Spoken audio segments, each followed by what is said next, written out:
पहिली गोष्ट आहे मित्रांनो अल्फाबेट. अल्फाबेटमध्ये तुम्ही त्यांना ABCD अप टू झेड हे रोज शिकवलं पाहिजे. दुसरी गोष्ट आहे मित्रांनो नंबर्स. रोज मुलांना आपल्या नंबर्स आपण म्हणून घेतले पाहिजेत. भले त्यांना येऊ न येऊ पण रोज तुम्ही त्यांना नंबर्स बोलून जे 3 वर्षापर्यंतचे मुलं आहेत त्यांना बोलून दाखवले पाहिजेत आणि नंतर 4 ते 5 वर्षाच्या मुलांना हळूहळू ती लिहिण्याची सवय लावली पाहिजे. पुढची गोष्ट आहे मित्रांनो कलर्स. कलर्स हे देखील इम्पॉर्टंट आहेत आणि तुम्ही तुमच्या मुलांना विविध कलर्स शिकवले पाहिजेत. त्यानंतरची नेक्स्ट गोष्ट आहे ते शेप्स.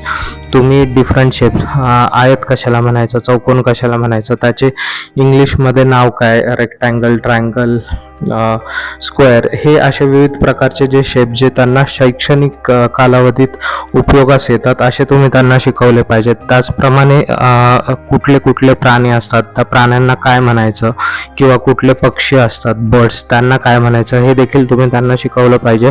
या व्यतिरिक्त विविध प्रकारचे फ्रूट्स कुठले हे देखील आपण मुलांना शिकवलं पाहिजे आणि व्हेजिटेबल्स किंवा त्यांची नावं काय इंग्लिश आणि मराठीमध्ये हे देखील त्यांना शिकवलं पाहिजे. सो मित्रांनो, जर तुमची मुलं 5 वर्षापर्यंत त्यांचं वयोगट असेल तर अशा मुलांना तुम्ही या सर्व गोष्टी नक्की शिकवा, जेणेकरून त्यांना त्यांच्या पुढच्या शैक्षणिक कालावधीसाठी अतिशय उपयुक्त ठरतील.